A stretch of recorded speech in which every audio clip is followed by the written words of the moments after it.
Live from the studio of his parents' basement, the Have You Seen It podcast.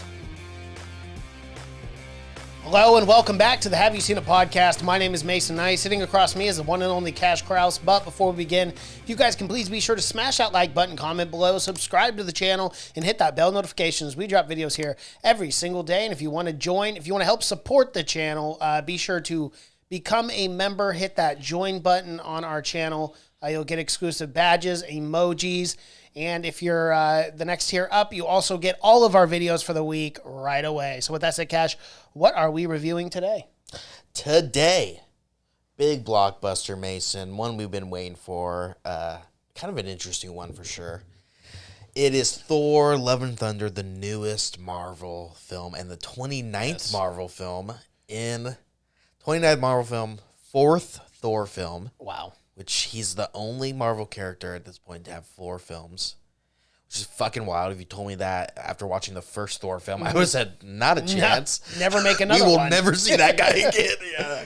And after the second one, I would have said, I'll pay you not to make one. Okay, I'll put money in for you not to make one. But it was saved by Taika Waititi, I thought, Absolutely. in Thor Ragnarok. It's one of my favorite, if not my favorite MCU films ever. I absolutely loved Ragnarok. So I was very excited coming into this. Yeah. This one was weird, though, because we've heard very little about it until like a month before it came out. They dropped the first trailer, which was insane. They did the press junket, meaning they were going around doing press before even a single trailer. So wild. I would love to know what happened behind the scenes for this film, because even watching the film, it feels like something was going on. Yeah.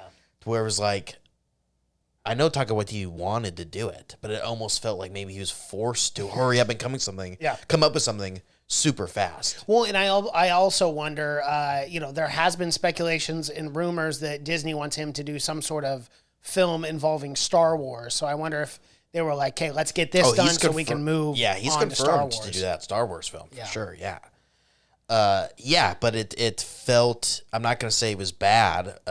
But it just felt hurriedly kind of rushed together at times. Yeah, in some aspects, I believe, and it didn't have that same feel as Ragnarok. I didn't go away from this like hating this film or anything. Like I did enjoy it, and there were moments of it that I enjoyed. I probably liked it. I liked it more than I think the critics liked it. Yes, same. So I did not. Normally I look it up before. I did not look. They told me this morning in the church studio, and they told me the critics' review was at 68% for this. I was like, wow, that is surprising. For me, I could have seen it in the low 80s. I think would have been more realistic. Yeah, but it's by far the silliest and the sloppiest. I don't want to say Thor film put together, but of Thor and Ragnarok, it is. It's very silly. I was kind of shocked by how silly it was, especially coming off of Thor Ragnarok, which the comedy in Thor Ragnarok is some of the best comedy on Marvel, but it also had very serious undertones of his sister and his dad dying. And then dealing with depression. And his home being destroyed and all that. But this one, dude, it's cartoony at times. Very much so. Yeah. Which, some of it was funny, though. Some of it landed for me. A lot of it did. The first battle scene with those like furry, ugly creatures. Chickens. I thought it was hilarious. Hilarious, me too, yeah. Yeah, other separate scenes that I really liked that really had nothing to do with the story that I really liked. It's just Thor Ragnarok was, everything was clicking on Thor Ragnarok. The comedy was on. Yep. This one had those moments, like the comedy was on, the action was on. They just weren't ever clicking together at the same time. Yes. It never became one cohesive story. It was always like this scene is just funny or this scene is just as good action, but it was never put together, I thought, at any time. Yeah. Christian Bale, amazing. Okay, so I'm glad you brought that up because that is what I wanted to talk about right away. His performance in this was one of my favorite villains I think I've ever seen in a Marvel film. And I'm not very familiar with Gore. Isn't that the name of the? Yes, Christian Bale plays Gore the God Butcher, which is he's a scary dude. Scary, but I liked it. It kind of reminded me of like a Sith Lord, like very evil. In the comic books, he's an alien, which was what everyone thought was going to happen. It was going to be Christian Bale voicing some kind of CGI Thanos character, but he's not an alien in this one. He's just a straight up man. He's a man, but he's not from Earth. Right, of course. He's something much different. Well, now starting out before he becomes Gore, the God Butcher, he's just a regular dude on some planet that sucks right now, a really shitty planet. But in the comic book, he's an alien, and he looks like in the comic books. Yeah, he looks like Voldemort. Oh, that's what he looks like. Okay. Yeah, he looks a lot like Voldemort. Yeah. Yeah, that's weird. That's weird they didn't end up going with that because that's actually a pretty cool design. I'm sure it was Christian Bale who, for one, didn't even like wearing the Batman cowl. He thought it was so fucking annoying. He hated it, which is the reason he didn't do another Batman, is because he thought it was just a pain in the ass to wear that thing. That's crazy. So I'm sure he was like, "You're gonna put a mask on me? I'm not doing this." He didn't want to do this movie. Christian Bale did not want to do this. Oh, film. really?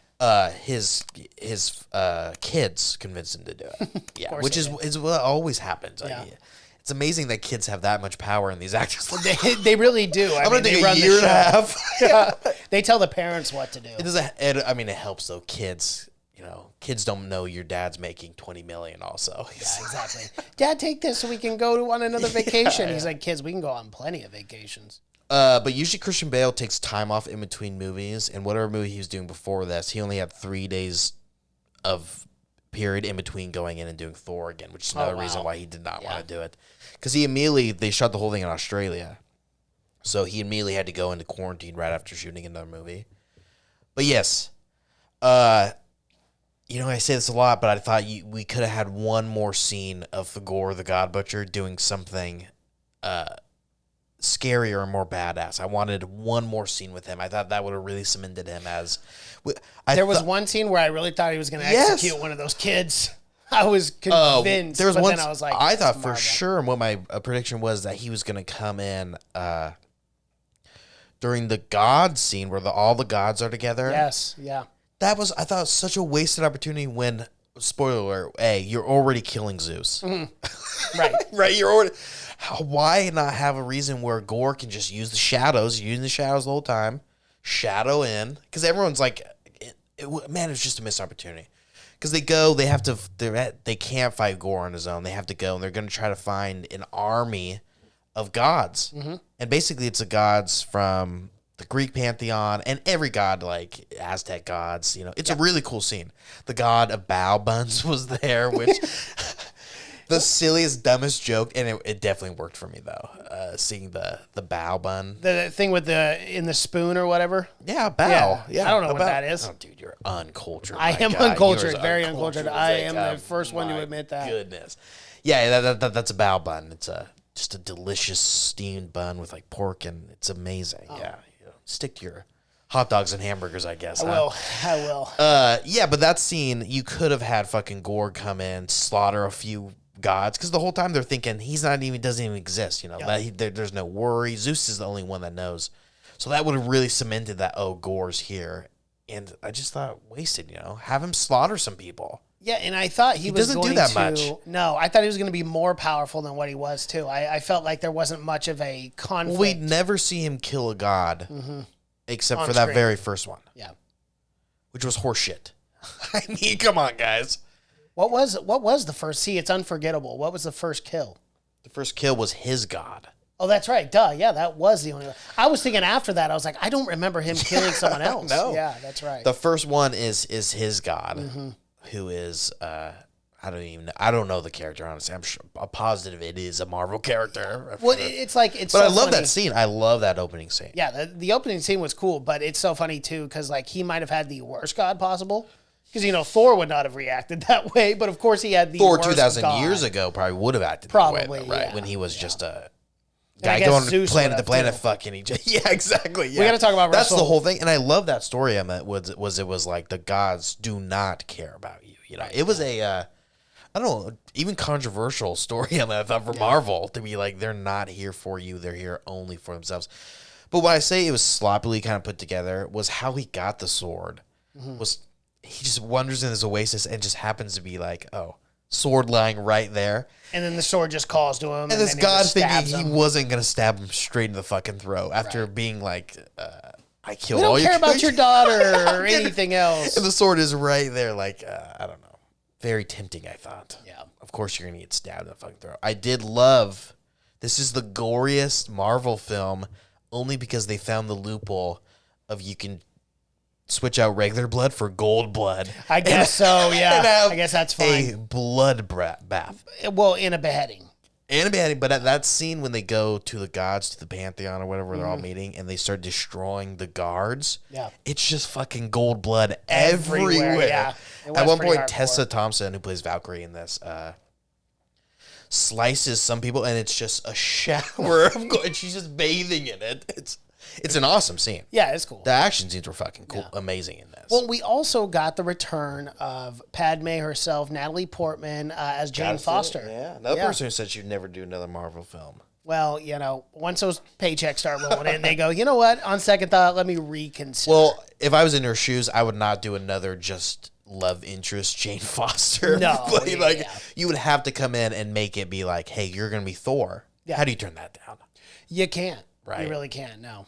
And she had a perfect role because she's not invested in these films at all. I mean, if you watch the film, she no longer has to be in them anymore. Again, I mean, do we start not feeling a little bad for Thor? I mean, so Ragnarok, everyone dies that he loves. Yeah. And then Jane Foster comes back and he's falls back in love with her, terminal cancer, and now she's dead. That's the thing, though. It's like the common theme with him. Every superhero, though, is supposed to be like that. Yeah. Where it's like anyone, and that's everyone. Every superhero has lost everything. Oh, poor Doctor Spider-Man. Strange, Yeah, Spider-Man, Doctor Strange never had a chance of, that's true, of loving with, anyone. Rachel McAdams. Iron Man, R.I.P. I mean, he lost everyone at this point. Yeah, he did, and himself in his own life. Yeah.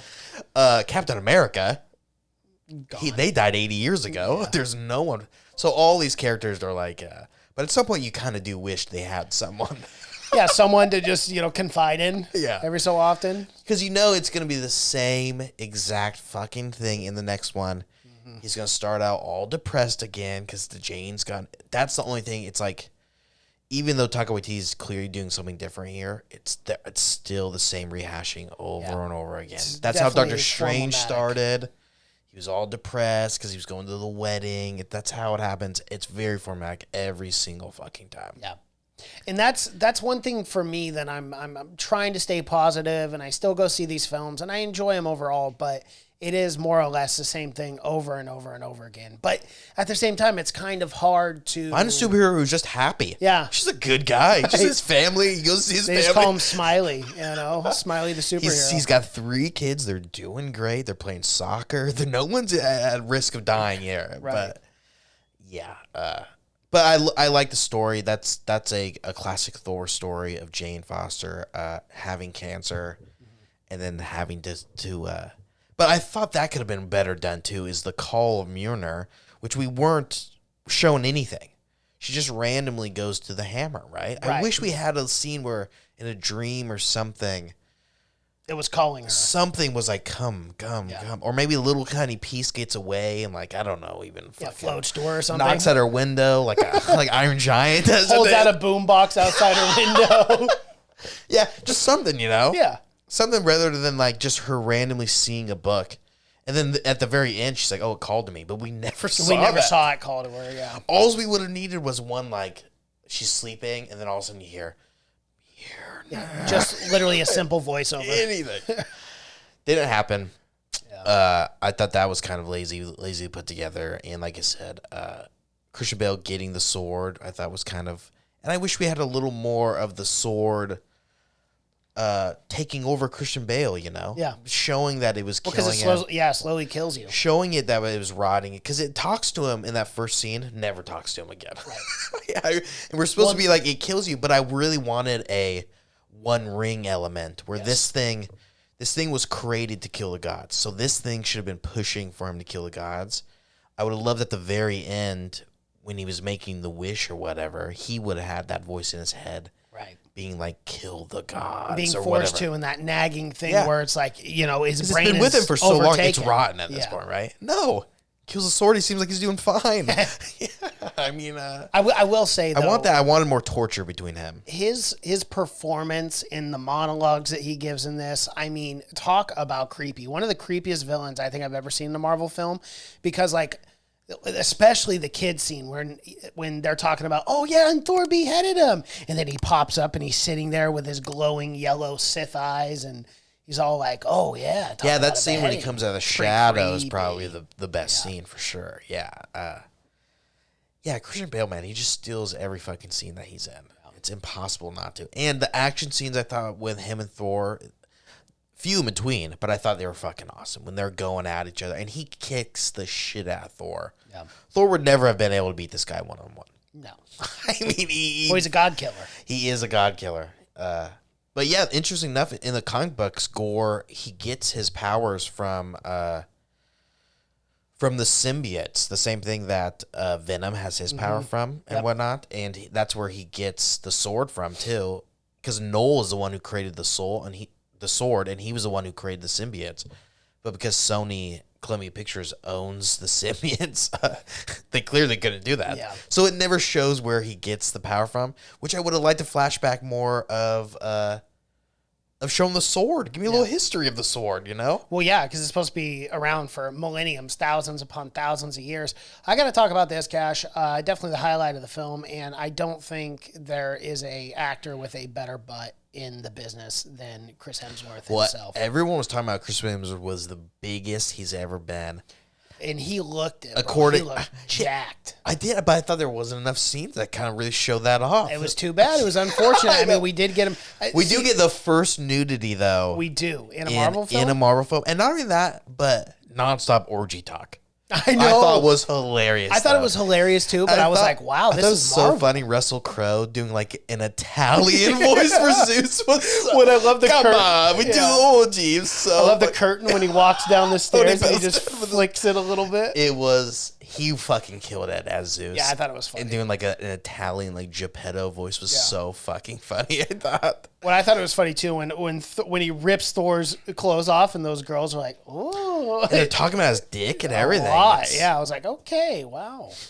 We're really going for it, aren't we, Marvel? I mean, I'm not mad about it. PG-13 this film was. Yeah, it was. First Marvel film, I think, to be PG-13. Yeah. Wild. Because that scene is fucking crazy, because then they kill 30 fucking guards, and it's a blood... It is, a gold blood Not only that, but they throw a bolt right through, which Zeus. I thought was... Because he killed fucking... Korg.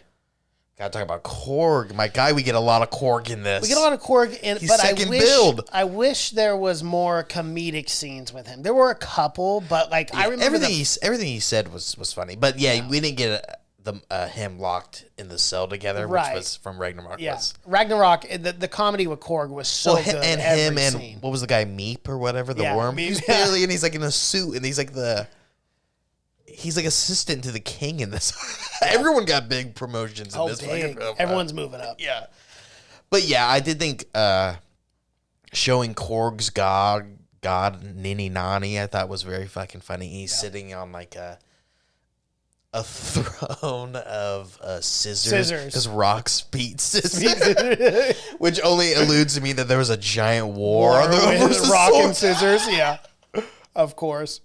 I like too when he's talking about how I don't know what the alien species of Korg is, but when he's like, what we do is we put our hands together over a fire, we make and then at the very end, get a little rock baby. And then at the very end, they had the mustache Korg. He was super gay. So funny, he's got the fucking leather daddy. Full on, yep. Blaine, that was his name. Blaine, yes. I thought that shit was so funny. That one hit for me pretty well. That was so fucking gay. I knew they were going to show that when they set it up. I like him, but... The mustache was perfect. that really sold that joke for me. It just the fact there's a fucking rock monster named Blaine. Blaine, yeah. In the universe, we got to get a Korg and Blaine show on Disney Plus. Yeah, not even them fighting anything, just raising a family together. Raising a family of rocks. So fucking funny, dude. Yeah, I like that a lot. There's a lot of there were scenes I was laughing. I was still. Even though I don't give it the highest praise, I was still laughing out loud more in this Marvel film than I was in 90% of the Marvel films. For sure. Which usually the comedy that they do force in there, I do not laugh at in the Marvel film. It's just like the most mundane, softest jokes ever. But I still laughed a lot in this one. Yeah. Yeah. And we were right on with our predictions as well, with Guardians of the Galaxy being in it for like 5 minutes. Someone scoffed at me when I said they'd be in it for 50% of the film. I can't remember who it was, but it was someone in this goddamn house. Because some people thought they were going to be in it the majority of the time. Yeah, no. And they are in it for 15 minutes, and I couldn't even tell you why they were in it. Yeah. Just the opening battle scene. I guess because that's how Ragnarok left off, I think. Or when was the last time we saw Thor? Because he went off with him. Endgame ended, wasn't it? Was it Endgame? Was that the last time? When was the last time? I don't know the chronological timeline. I can't remember either. He was with the Guardians of the Galaxy. Right. Remember? And everyone thought this was going to be 50% a Guardians of the Galaxy movie and then 50% a Thor movie. Definitely not the case. The fucking case at all. They're barely in it, and I can't say it was even worth having them in it. No. At all. I mean, honestly, they do nothing in it. I mean... Well, the raccoon didn't even talk. He does. He says, he has a line, yeah. Oh, he does? He has one line? Oh, I don't know. I think Cooper got paid. Oh, yeah. How about, what's his face? Batista. He wasn't in it, was he? Yes, he was. He was? Yes. Why do I not remember any of this? He didn't talk. I don't think he did talk, which is it was so fucking weird. They were heavily advertising Guardians of the Galaxy. Yeah, they really were in this film. Which I'm fine. Really am fine with. You know, we get a lot of Guardians of the Galaxy shit. I'm excited for 3 still. I'm very excited for 3. Yeah. So James Gunn's going to direct it, so I know he'll do a good job. But I think James Gunn and Taika Waititi are right up there with quality of directors, for sure. Absolutely. But yeah, why the fuck were they in it? I guess they had a few jokes when he was like, "You can talking about the people that you love." He's like, "You can go take my ship." He's like, "Oh, so you're going to give me my ship?" Yeah, which kind of landed, kind of didn't, but.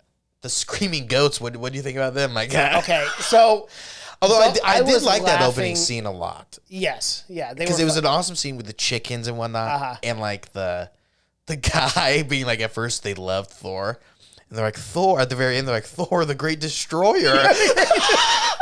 The humor there is very like subtle but funny. Yeah, with like the way, and he's like, "Oh, the temple." He's like, "Let's not talk about the temple." Look, I don't want to talk about the temple. It all fell apart. He's like, "Don't do it." He's like, "But I think if you see it from my perspective." Yeah. But the screaming goats. So it was a weird turn of events for me because initially when they were introduced, thought it was funny. And then they annoyed me for a little part of the film, and then they started getting funny again. So it was like a weird you're absolutely right. They overstayed their welcome for a bit. I felt the thing. I mean, this could be annoying. We're gonna get this entire thing. But the scene when they crash into the moon. Yes, that's what it was. That was so, and then it shows them and they're all fucked up. I thought was very funny because I thought they died. Yeah, I thought, oh, thank God we killed these fucking things, but. Well, they just crash and burn everywhere. Managed to write in these goats for way too long. They have a huge part, but for sure. There's some jokes like that I thought overstayed their welcome. But another joke that I thought was so fucking stupid but funny was how Thor was like saw his hammer for the first time, and he like kept trying to talk to it. Yes, yeah. And then like in scenes, his axe would come up, like he'd be super jealous. Yeah, they really used that joke a lot. They did quite a bit. They really used that joke, but I laughed. I would say 2/3 of the times they used it. I didn't laugh when he poured the beer over it. No, I didn't. It's your. But the one where he was like. No, we were just having a conversation. Because it was like snuck up right. But when it sneaks in, and my crowd will fucking love that joke too. Oh, I bet. Yeah, but I thought another really funny joke, just a random scene. Thor is fucking funny in this. Chris Hemsworth, he's very funny in this. Like he's found his stride as this character for fucking sure, because he's not afraid to make fun of himself as Thor, as the character. But when he's like talking to the townspeople, he's like, "We're gonna get the children back, and then we're gonna feast." He's like, "But not on the children." He's like, "We don't do that anymore." That was thousands of years ago. A very dark time, shameful times. And everyone was like, yeah. I thought that joke fucking landed. That was when I laughed.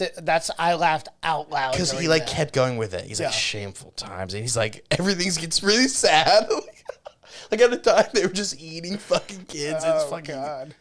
wild. Child sacrifice. Very dark times. Yeah. Yeah, there's a lot of jokes about kids getting killed in this one. Yeah, there are. I like even when they're in the gods in the pantheon again, and they're like, okay, first prize, and they bring up a god for most human sacrifice to a god. And then Thor's like, oh, he is a bad guy. He's a bad guy. This is bad. This is not good. Yeah. I really thought Valkyrie this whole time was going to try to get with Jane. She seemed to have a little girl crush on her. Oh, definitely. Yeah. For sure. But just besties, I think. Yeah, best friends. And I think for sure Jane totally would have been in on it had Thor not been there. Exactly. Well, that's what I was thinking. I was like, is she going to swoop her without Thor knowing? Just low key. She's like, yeah, I'm on your side, Thor. Just sneaks in the back door. Valkyrie's got, Valkyrie, she's got some sad scenes in this as well. I didn't think Valkyrie was going to make it. I kind of wish they would have dedicated to kill someone off in these fucking things. I know. Other than people that Thor loved. But that's the thing. Like, Marvel will not kill their You have characters. so many fucking characters, though. Even side characters. We couldn't even kill Korg off the I know. sentient rock monster. I know. I got to be honest. I really thought he died. And then I was like, oh, okay, he's back. I'm like, yeah, of course.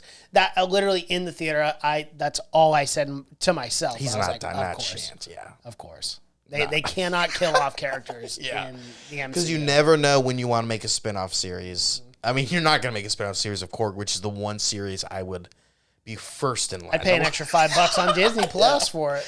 But I've always heard of a Valkyrie spin-off series or something where it's like they go back when the Valkyrie are still alive because there's none of them left. If we remember, they all died.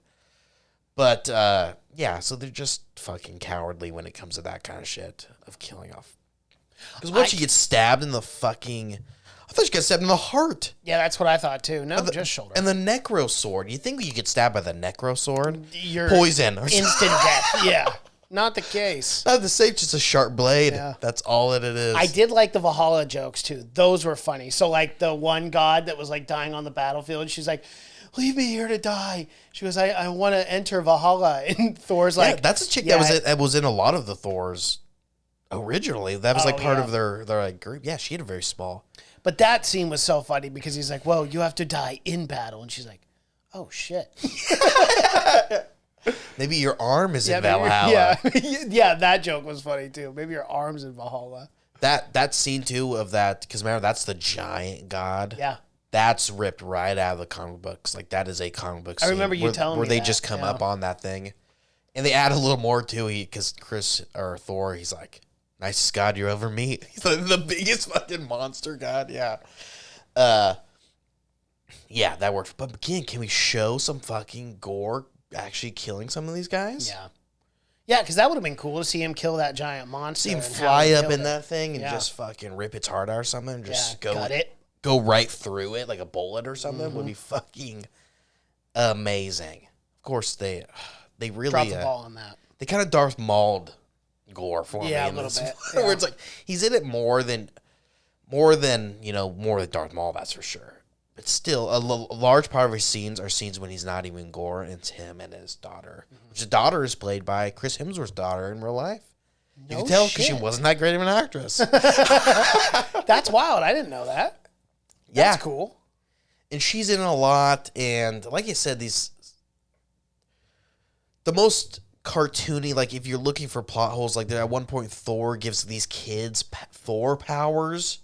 Has that always been a thing? Has he always been able to give powers to other people? Remember when all the kids are freed? Yeah. And he goes, okay, you all, remember they all grab weapons and then he like electrocutes them or whatever and they all have power? Yeah, that's right. Would that have not came in handy? Yeah, when earlier? they're fighting fucking Thanos? Yeah, or give that to all your soldiers in general. Give that Thanos would never came down on that shit of everyone. So like the shit like that where it's like, okay, now he's got that power where he can give powers to other fucking people. And then at the very end, Gore's daughter has powers also. She does. What's that about? Because she's eternal. Oh, is that it? Yeah, that's it. Yeah. Literally, she's the eternal god, so that's why she came back because she can never die now. That's what the whole thing was. Is that what that? Mm-hmm. Yeah, because she was the... I thought it was a wish that just she came back. I'm pretty sure she's like an eternal god now. Oh, my God. Maybe not part of the Eternals, but an eternal god, meaning she does not die. Well, I mean, that would make sense because, I mean, well, I don't know if it makes sense, but the god at the end isn't eternal, obviously, is the one giving the wish or whatever, because you can see the giant head thing or whatever. And there's Eternals in here as well, because when they go to the Pantheon thing and they blast out the window of the goats, 2 of them are in the window, like, looking down or whatever, so. Oh, yeah. But that was not clear to me at all that she was. Literally, I thought he wished she came back. I didn't think she came back with fucking powers. Well, and I'll be honest with you. I mean, that's what I thought. I'm not saying that's set in stone. I'm not saying that's correct, but that's just what you have to took assume. Out of it. Yeah. Because I assume she didn't have powers when she was dying on the desert planet. Right. Because why not use your powers then? Yeah. Okay. Yeah. Yeah. Well, she's gonna be in it more, I'm sure. Maybe not. I don't fucking clue. But Chris Hemsworth's smart getting his daughter in there. Yeah. Like, now they gotta use her. Well, and 2 paychecks. Of course, child labor. Yes. Yep. Yeah. So it was kind of an odd ending, but now Thor's got kind of a niece daughter. Do you think we're going to see another Thor film, or are we done with 4? I mean, it's got to be a long fucking time. Yeah. But I definitely think we'll see another one. Wow. Chris Hemsworth said he's going to want to do as long as possible. All right. He said as long as there's good. I don't know if it will be Taika Waititi. Yeah, probably not. But I think it'll be hard to get Hemsworth to do it without Taika Waititi at this point. Yeah. But like you said, Taika Waititi, I think his next film, I think he has something coming out that he's already filmed. But his next film filming, I think, is going to be hopefully that it's Star the Wars Star film. Wars one, yeah. Next goal wins. Yeah. Which that sounds like a fucking soccer movie. It definitely is. Yep. Which I don't know if I'm going to be so Dutch interested. American coach, American Samoa national football team, Yeah. but FIFA. That FIFA. yeah. Not like American Samoan football. Yeah. Yeah, the American Samoa national team. Yeah. Yeah. He's amazing. I mean, I'll watch him in anything at this point. Taika Waititi, whatever he does. Michael Fassbender's going to be in that. Oh, interesting. Elizabeth Moss. Isn't that the Scientologist? Yes, it is. Yes, it is. Praise Xenu. Still working for her. Yep. All right, Mason. Yeah, where do you rank this upon Marvel films? I didn't absolutely love it the same way I did Ragnarok, but I still enjoyed it. As I said before, my guess where the critics were is about where I'm at, probably mid 80s. It was good. I enjoyed it, but it wasn't the same caliber as Ragnarok for me. Yeah, as far as it being rated one of the lowest Marvel films, yeah, that's a little strange. I find it fucking kind of ridiculous. A 68%. What was Thor: Dark World? That's a good question. Probably like 10%. Thor: Dark World. No, none of these have. No Marvel film has like a real atrocious. It's a 66%. This film was rated 2% better than Thor: The Dark World. Oh, wow, you're right. 66%. That's wild. Is that? I mean, Yeah, it that's does crazy. not. I don't think it deserves that. No. And it's not like I'm a huge like Marvel fanboy or anything, but this film was not a 68%. I don't think. No. I mean, although this one does have a much better audience score, but I think it's in the high 80s, the audience score for this. and by the way, the only Thor where Chris Hemsworth actually grew out his hair was Thor: The Dark World. Oh, wow. It's the worst one. Yeah. Unfortunately. All right, everyone. Well, that is our review for Thor: Love and Thunder. If you guys like what you've seen here and you're watching on YouTube, please be sure to smash that like button, comment below, subscribe to the channel, and hit that bell notification as we drop videos here every single day. Thanks so much for watching and listening. My name is Mason Knight. That is Cash Krause, and until next time. Bye.